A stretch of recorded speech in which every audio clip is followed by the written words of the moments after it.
boa tarde. Agradecer muito ao convite aqui do Senac para vir falar para vocês. Um alô para o pessoal que está assistindo aí pela transmissão também. Como a Marcela falou, eu vim aqui para falar hoje sobre inteligência artificial generativa, que é a capacidade da gente usar a inteligência artificial para criar coisas, né? Talvez vocês já tenham ouvido falar do ChatGPT, de texto. Eu vou falar hoje aqui mais de imagem e também existe áudio. Bom, inteligência artificial é um tema que tem causado muito medo e ansiedade nas pessoas por uma série de motivos, desde pessoas que estão achando que vão perder a relevância, até pessoas que estão achando que é o fim da humanidade, com o desenvolvimento de uma superinteligência, ou achar que a gente vai ficar viciado na inteligência artificial para poder criar.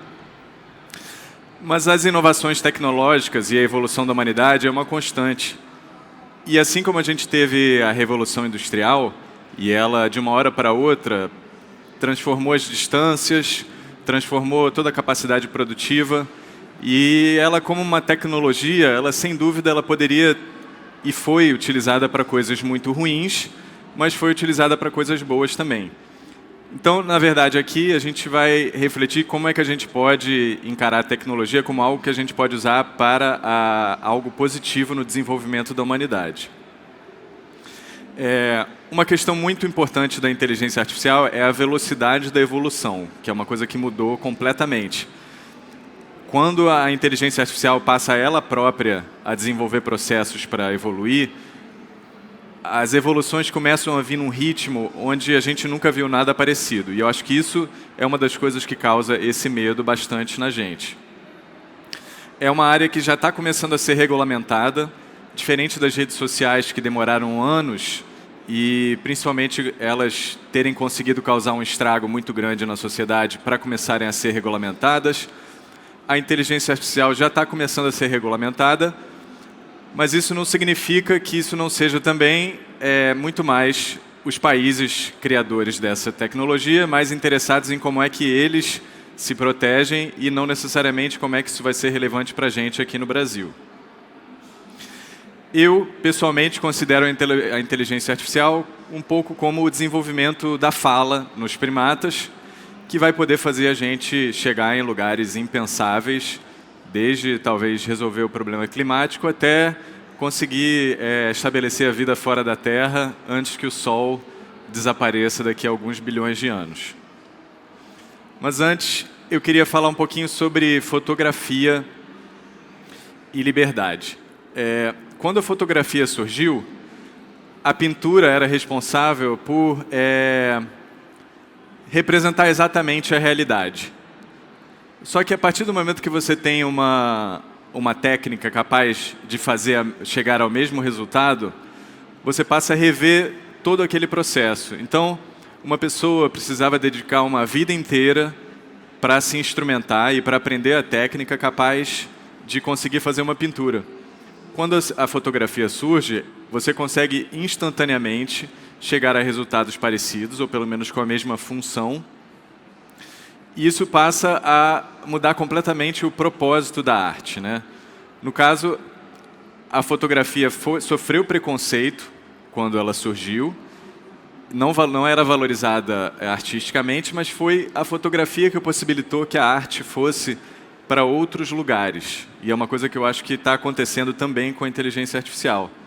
Então, você tinha imagens de paisagens e quando vem a fotografia, é por causa disso que surgem movimentos artísticos como o impressionismo, o cubismo, como eu mostrei anteriormente, e a arte conceitual. Esse é um exemplo aí do Marcel Duchamp, onde literalmente a técnica fica completamente dissociada da arte e passa a valer muito mais o que a pessoa quer dizer com aquilo.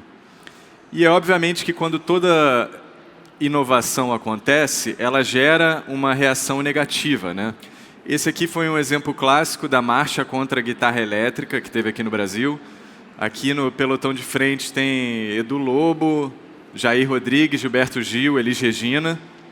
O Gil No caso, ele falou aí que só foi parar nessa passeata porque ele fazia tudo que a Elis pedia para ele. Obviamente, ele virou um grande adepto da guitarra depois.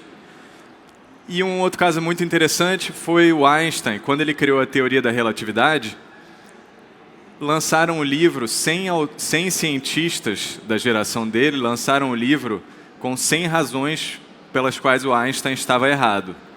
Ele brincou que bastaria uma estar certa, que ele já se daria por satisfeito. Mas a moral da história aqui é que a teoria da relatividade só foi aceita quando morreram todos os cientistas e veio uma nova geração que não tinha tudo a perder. Porque quando você coloca uma coisa nova, para esses cientistas, ele estava querendo dizer que tudo que eles estudaram a vida inteira não valia nada. Então era praticamente impossível que eles aceitassem aquilo. Em menor escala, isso é um pouco o que acontece quando surge uma tecnologia tão inovadora como a inteligência artificial, e acho que é um pouco um lembrete para a gente tentar entender que a gente mesmo possa assumir algo antes da gente morrer.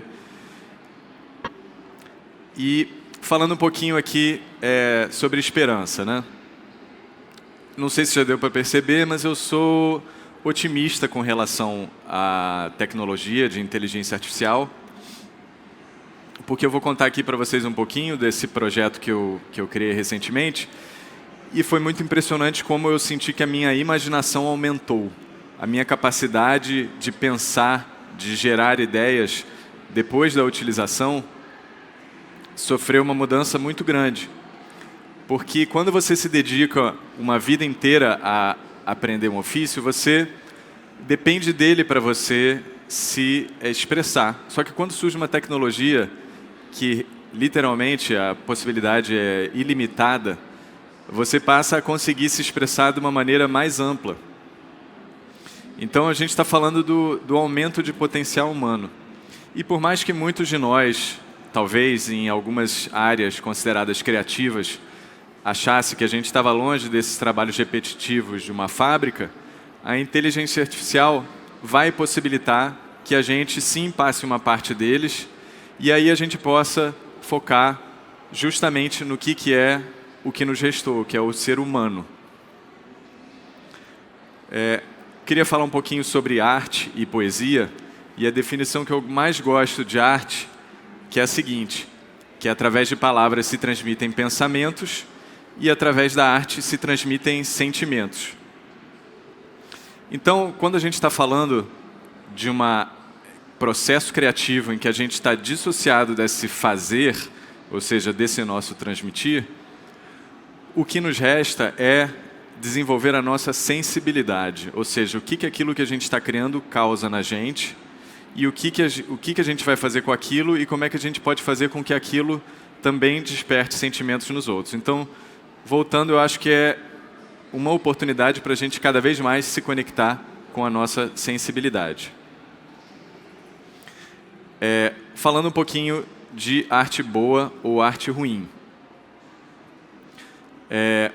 Arte ruim antigamente era considerada uma arte que tivesse alinhada aos valores morais de uma sociedade. Então, por exemplo, se tivesse algum artista no surgimento do judaísmo fazendo arte alinhada ao que estava escrito nas estruturas, aquilo ali seria considerado uma arte boa. Da mesma maneira, a gente pode entender que o que a gente faz é possível que esteja alinhado moralmente aos valores que a gente acredita. E uma coisa muito boa que tem acontecido ultimamente, mesmo com todos os efeitos negativos das redes sociais, é que a gente está tendo a oportunidade de discutir muitas coisas e rever os nossos valores morais como sociedade. Então, todas as questões de vieses ou tendências, por exemplo, quando você gera imagens de CEOs, a maioria vai ser de homens brancos, a capacidade de criar fake news ou de perpetuar estereótipos. Então, tudo isso são questões que a gente tem que estar ligado quando a gente está criando algo tão poderoso. Que é como aquela história do surgimento do cinema. Conta-se que as pessoas que estavam assistindo ao filme de um trem saíam no meio da projeção porque achavam que o trem ia matar elas. Então, a tecnologia sempre vai achar uma maneira de ser usada no limite do que o ser humano ou do que a gente está conseguindo compreender como real. Então, sendo uma ferramenta tão poderosa, é aquela questão do Homem-Aranha, não sei quantos daí conhecem, que é com grande poder vem grande responsabilidade. Eu vou contar rapidinho um pouquinho como é que a minha história se conectou com inteligência artificial.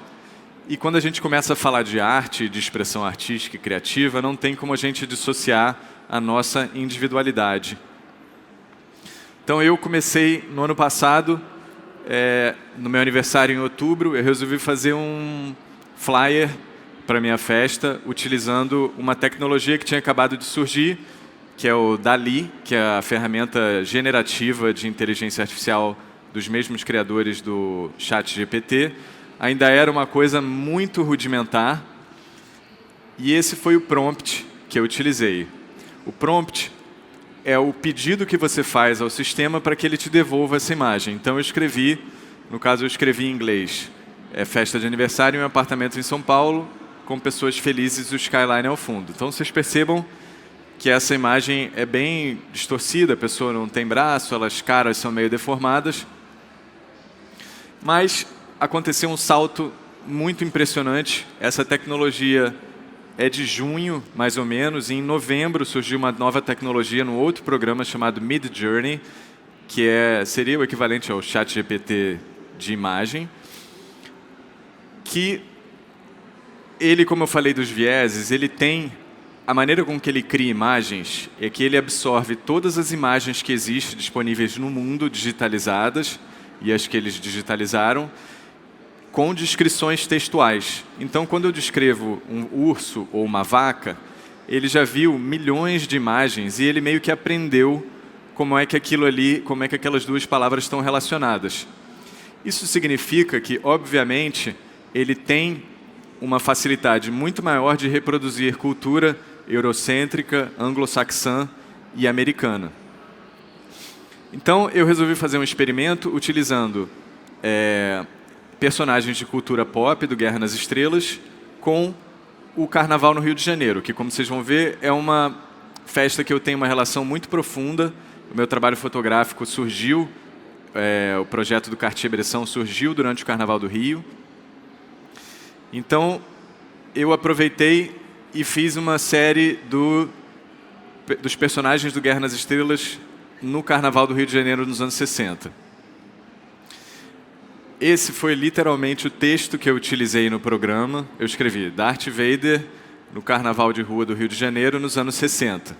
E ele gerou muitas imagens, eu escolhi a que eu achava melhor. Nessa versão ainda tinham muitos defeitos, mãos com 9 dedos, pessoas sem rosto. Então, era uma coisa que demandava muito tempo. Eu comecei a fazer mais séries também. Esse é o Han Solo desmaiado no Carnaval de Rua.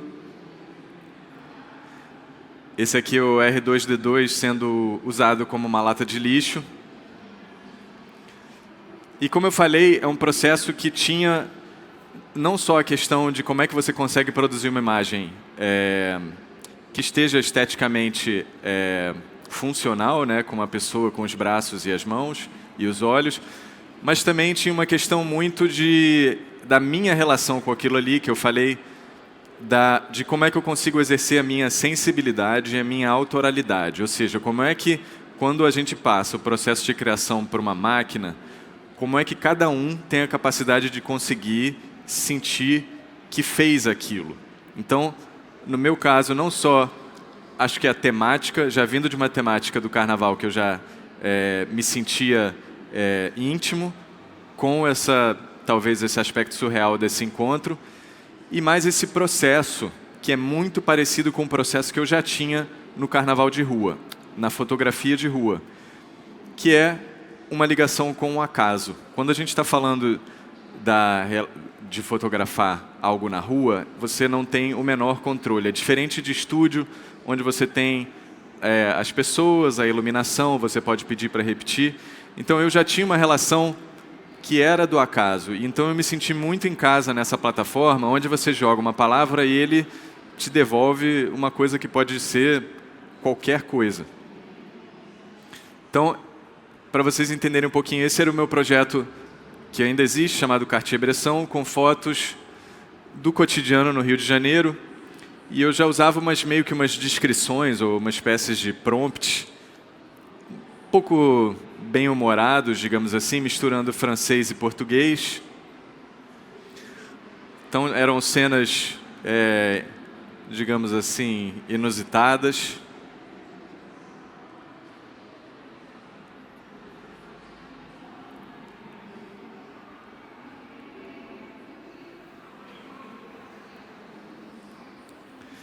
Então, cenas do carnaval, cenas de rua, cenas de pessoas sendo autênticas, cenas que sempre despertavam algum sentimento em mim.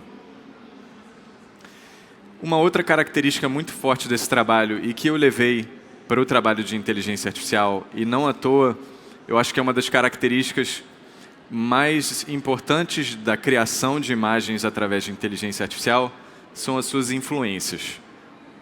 Porque como é que você consegue se comunicar com a máquina? Muitas vezes é através do seu repertório que você já tem. E aí você consegue ir, digamos assim, sofisticando a sua interação e conseguindo controlar um pouquinho mais o que é que sai daquele grande oráculo. O próprio nome do projeto, Cartier-Bresson, já era uma, digamos assim, uma simbiose com uma influência, com uma referência muito importante para mim, que é um dos primeiros fotógrafos, inclusive, que conseguiu fazer com que a fotografia fosse respeitada como arte, que é o Cartier-Bresson. E eu trago muito essas referências no meu trabalho, que eu gosto muito de mostrar como é que ele é feito, como é que você chega no resultado, tanto tecnicamente quanto em termos do seu repertório. Porque a fotografia era um lugar onde muita gente se distanciava pela questão de eu não sei iluminação, eu não tenho uma câmera. Então, acho que para mim, quando eu tive a oportunidade de fazer um trabalho com câmera de celular e com o Instagram, foi uma oportunidade de falar que, no meu ponto de vista, o olhar valia mais do que a técnica.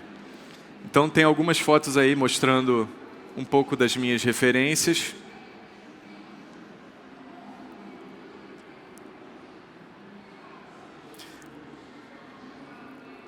E aí o que aconteceu foi o seguinte: a inteligência artificial, ela me permitiu que eu conseguisse dar um passo além nessa simbiose com as minhas referências.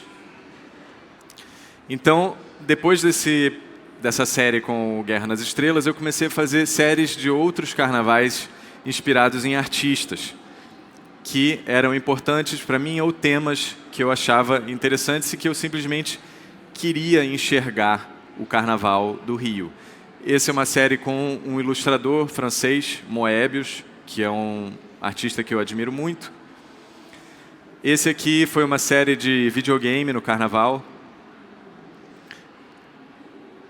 Esse aqui foi do cineasta Alejandro Jodorowsky, que é um chileno. Aqui foi uma série inspirada na escola de arte alemã da Bauhaus, que eu fiz desenho industrial na UERJ, na ESD, aqui na Lapa.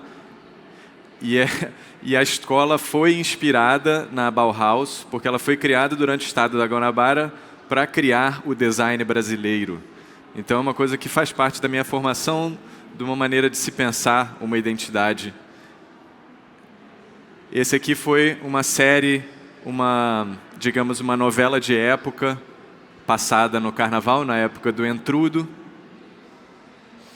Esse aqui foi uma série inspirada num site chamado Nauness, que é um site, um repositório de vídeos e fotos, que, ao meu ver, é como se ele fosse o principal definidor da estética de arte comercial, assim como a gente teve o Art Nouveau e o Art Deco antigamente. Eu considero que essa é, digamos assim, uma estética contemporânea. E aí comecei a pegar minhas próprias fotos. Essa da direita pode parecer artificial, mas é real. E comecei, através dos prompts, a levar elas para outro lugar. Então eu subia essa foto e falava: agora eu quero transformar ela numa sacerdotisa com latas na cabeça, como se fosse num filme do Jodorowsky. Então ele pegava isso. essa foto da direita também é uma foto que eu tirei no Carnaval de Paquetá. E aqui, uma série que eu fiz inspirada no Estúdio Ghibli, que é um estúdio de animação. Essa aqui, inspirada nos Impressionistas, que é uma foto que eu tirei na Urca, e o trabalho do Paul Cézanne. Esse trabalho começou a dar uma certa repercussão e eu comecei a fazer trabalhos editoriais. Então, isso aqui, por exemplo, imaginando carros do futuro em São Paulo, na Avenida Paulista, abastecimento de carros elétricos na Faria Lima. Então, praticamente tudo que você quiser imaginar, você tem a capacidade de enxergar. Basta você entender como é que você vai alimentando a máquina para que ela consiga te dar não só o que você quer, mas ela aumentar as capacidades do que você está enxergando. Esse aqui também foi uma campanha que eu fiz para uma marca de sapatos. Então, eu bolei essa fábrica de pequenos seres. As imagens ele gerava, e aí teve falando um pouco sobre o que a gente faz com essas imagens, né? Depois eu coloquei, através de manipulação digital no Photoshop, eu inseri os produtos na própria foto. A foto da esquerda é a foto que foi gerada no programa, depois eu alterei a cor e coloquei o produto. Outro uso que tem surgido com a inteligência artificial, e eu vou mostrar alguns casos aqui para vocês, é o vídeo. Então você sobe uma imagem, um vídeo e uma imagem de referência, e ele interpreta os dois e consegue gerar uma fusão daqueles ali. Isso que eu estou mostrando agora, eu vou mostrar rapidinho para vocês um trecho de um clipe que eu fiz para o lançamento de uma música do Romero Frito, utilizando a inteligência artificial.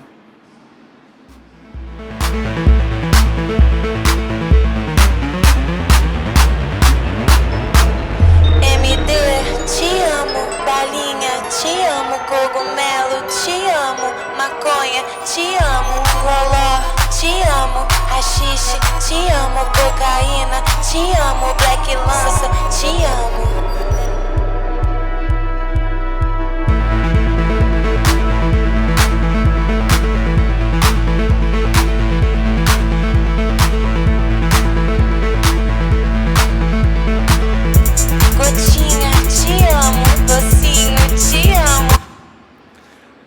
Bom, o clipe, no final, ele fala sobre outras substâncias, né, como açúcar, como capitalismo, Xvideos até. Então, não é só sobre drogas, é uma reflexão sobre o que são as drogas contemporâneas, né? Ela causa um efeito de você se achar muito careta depois de você ver esse vídeo, porque você não conhece a maioria das drogas, mas isso é um outro papo. Uma outra possibilidade também eu mostrei primeiro um vídeo que eles chamam de...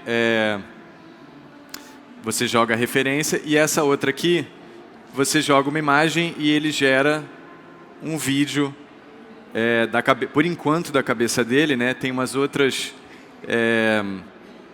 ferramentas que você pode direcionar um pouquinho, mas do mesmo jeito que eu mostrei que o flyer estava com uma qualidade muito ruim, o vídeo ele está um pouquinho mais atrás, mas daqui a pouco ele já vai estar na mesma qualidade da imagem. Isso que a gente está falando, essa maneira de usar essas ferramentas generativas, é uma linguagem nova. E o que significa ser uma linguagem? Significa que a gente aprende ela através do consumo e da prática.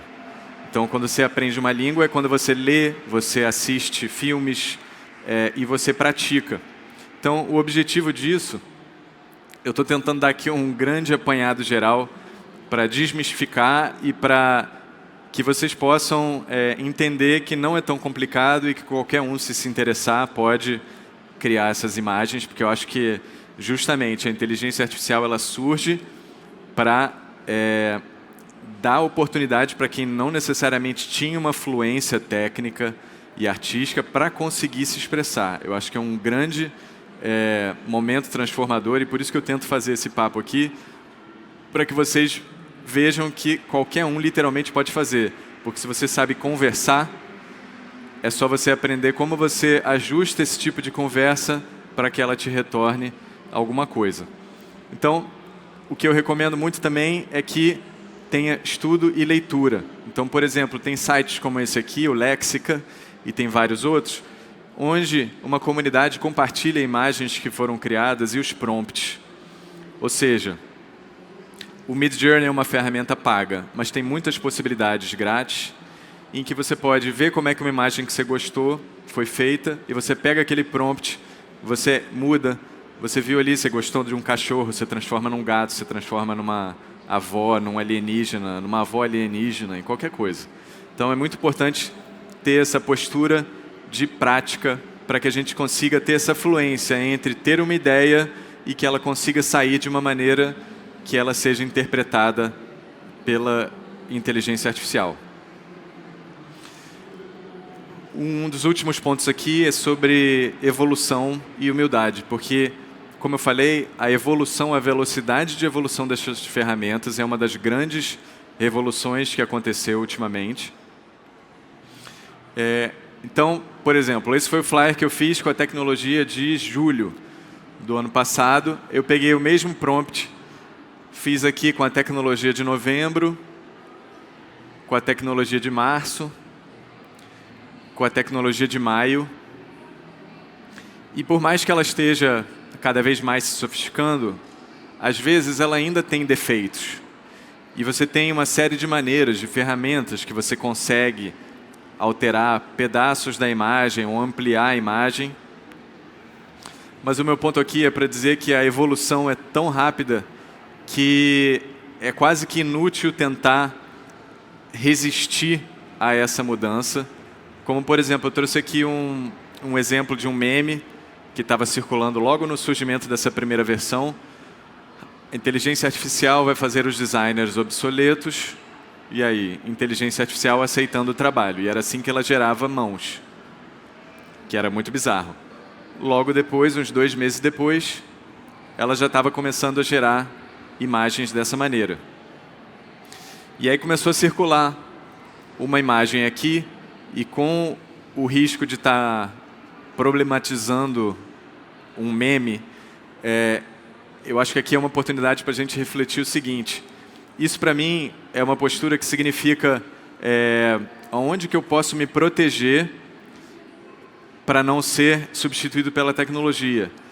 Só que essa visão significa, primeiro, que você está dizendo que o cliente é uma pessoa burra, porque eles não sabem o que eles querem. E eu acho que isso, na verdade, é não entender que um cliente está te chamando porque você tem um conhecimento de uma área específica e você pode oferecer essa sua perspectiva e a sua sabedoria justamente para ajudar a ele a entender o que ele quer fazer.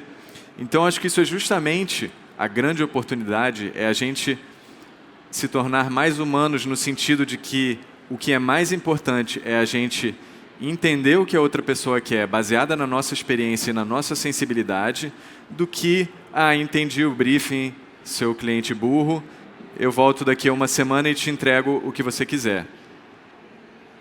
Então, acho que só para terminar aqui, o que eu acho que é o problema dessa tecnologia, na verdade, pelo menos no que diz respeito à criação, é que ela simplesmente, você pode fazer qualquer coisa.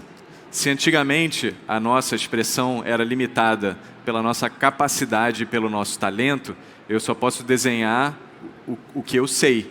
Se eu tiver uma imagem na minha cabeça, eu não vou conseguir ver ela. Só que uma reflexão que eu proponho para vocês é que frustrações que vocês têm na relação da expressão visual que vocês gostariam que existissem. Então, só para encerrar aqui, eu trouxe uns exemplos de alguns artistas que eu acho que estão conseguindo dar vazão a essas possibilidades. Então, tem esse artista aqui que ele conseguiu criar mundos e universos como um cineasta retrofuturista. Porque antigamente, para você ter a capacidade de criar um mundo como esse, você provavelmente seria de uma família muito rica, americana, com acesso provavelmente ali em Los Angeles, com conseguir fazer uma carreira em cinema, conseguir ter verbas milionárias. Então, só aí já é uma porcentagem tão ínfima. E tem muita gente que tem uma capacidade criativa gigantesca que está justamente reprimida por essa falta de técnica, que não deixa de ser um reflexo das infinitas desigualdades que existem na nossa sociedade. Esse é um outro exemplo aqui do Cy Goldstein, que ele criou um projeto de fotografia de rua distópica em Nova York. Ou seja, na cabeça dele era assim que ele enxergava que Nova York é ou poderia ser. Esse Elmo Mistiain criou uma linha de roupas, e como se ele fosse um estilista biomórfico.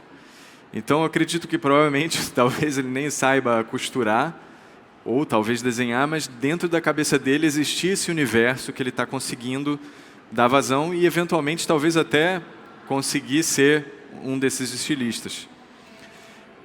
Essa pessoa aqui conseguiu criar instalações grandiosas, que eu acho que assim como talvez todas as áreas, para você conseguir chegar nesse lugar, é um nível de privilégio tão grande. Então, ele está conseguindo dar vazão ao que ele queria, e esse talvez o exemplo mais emblemático, que ele era um crítico de arquitetura, né? Muito comum a gente brincar, falar que crítico é sempre um artista frustrado. No caso dele, ele conseguiu finalmente dar vazão às imagens que ele tinha na cabeça dele. E, no meu caso, como eu já fazia fotografia de rua, o que eu acho que a inteligência artificial me proporcionou é que eu simplesmente pudesse viajar no tempo e fotografar ali aqueles cenários, né? Então, é como se eu finalmente conseguisse ter uma máquina do tempo, que era o meu grande sonho de criança, era o meu filme favorito. Esse texto aqui embaixo é o prompt, por exemplo, que eu utilizei para criar essa imagem. E depois disso eu me lembrei que eu tinha feito, quando eu tinha 9 anos, uma historinha em quadrinho de um menino com uma máquina do tempo. Então, foi justamente essa confluência de todas essas talentos, desejos e frustrações que eu acho que eu consegui acabando materializar nesse trabalho.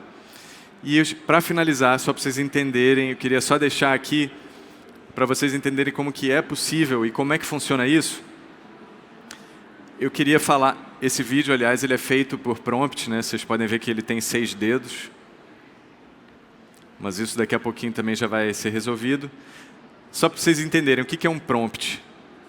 Um prompt, ele funciona um pouco como uma estrutura de uma matéria de jornal, que é o que é mais importante vem primeiro.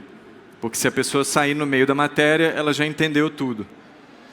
Então, num prompt, isso aqui é uma proposta de estrutura para que a gente consiga começar a dar vazão ao que tem na nossa cabeça. Então, é um sujeito fazendo uma ação num lugar, uma estética, né, que seria estilos de roupas, objetos, prédios, aparência, como é que aquilo está representado, e os parâmetros do programa, né? Então, só para vocês terem uma ideia,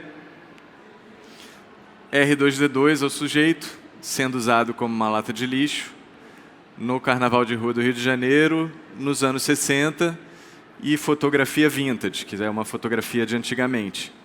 Aquele ali é um parâmetro que quer dizer que é uma imagem quadrada, né? Se chama aspect ratio, que é o aspecto de 1:1. Se fosse mais larga, ou se fosse mais alta, eu utilizaria, ou, enfim, 3:2, 2:3, alguma coisa desse tipo. Então, pessoal, basicamente, a gente leva isso para o Midjourney, que é o programa, seria o equivalente ao ChatGPT, e a gente passa uma linha de comando como essa. /imagine, prompt, e aí vai o texto. Por enquanto, o Midjourney é uma ferramenta que parece um pouco o Mirk, um chat ou um Slack mais open source, muito complexo, mas uma vez você chegando lá, é só você digitar esses comandos e ele vai ficar te cuspindo essas imagens. Então, basicamente, pessoal, é isso. Ei, querido, que massa te ouvir. A gente está aqui já encerrando e foi muito bom encerrar com você. Queria te convidar, então, para sentar muito rapidamente, porque a gente vai ter espaço somente para uma pergunta. Gente, foi mal. Demorei uma um pergunta. pouco, Pois é, se empolgou. Mas foi ótimo, a gente adorou. Quem é que vai fazer essa uma pergunta? É só levantar a mão que o microfone vai até você. Temos aqui uma pergunta. O microfone está chegando.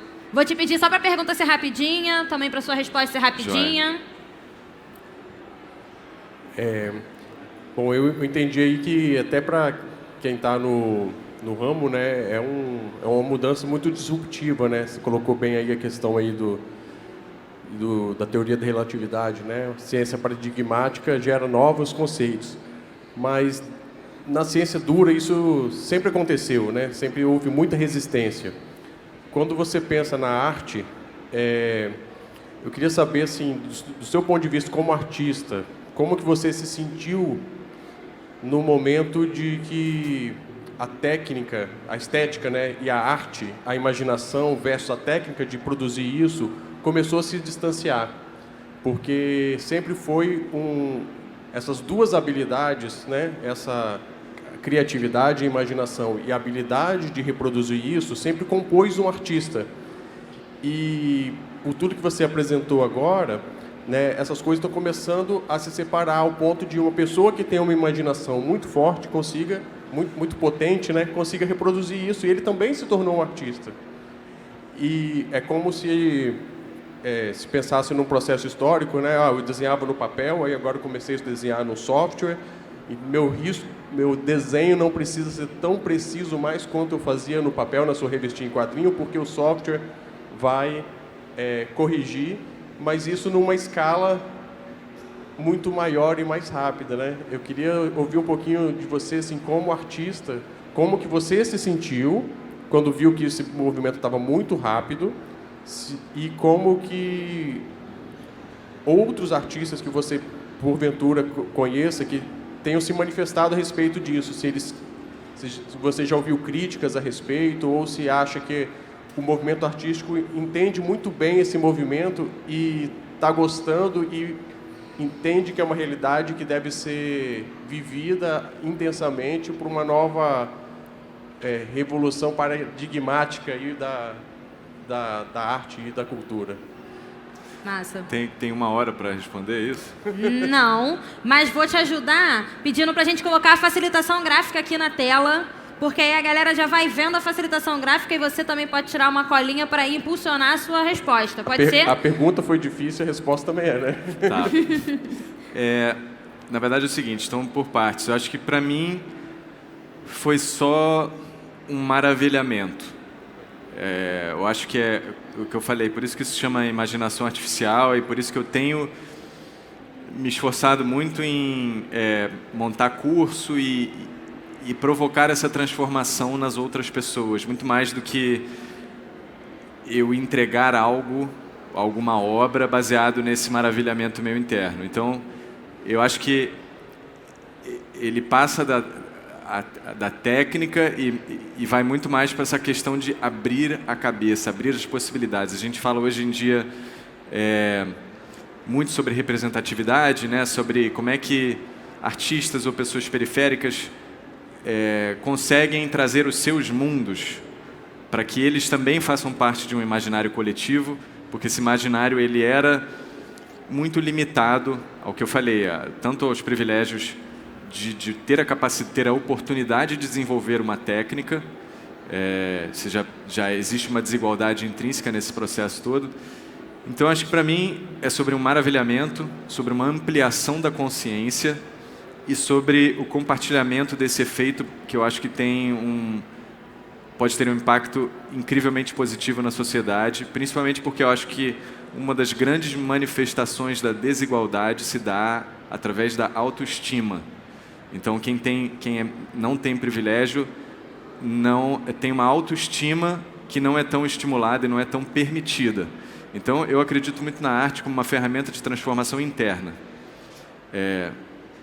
Artistas, uma questão muito polêmica, ainda está sendo discutida. Tem algumas iniciativas de regulamentação, de mudanças de como é que essas ferramentas fazem essa coleta de dados. Eu acho que seria um debate muito grande, talvez que não chegaria a lugar nenhum a gente fazendo aqui. Mas eu acredito que é isso. No meu caso, é como que isso pode transformar e democratizar e revolucionar a imaginação coletiva da humanidade.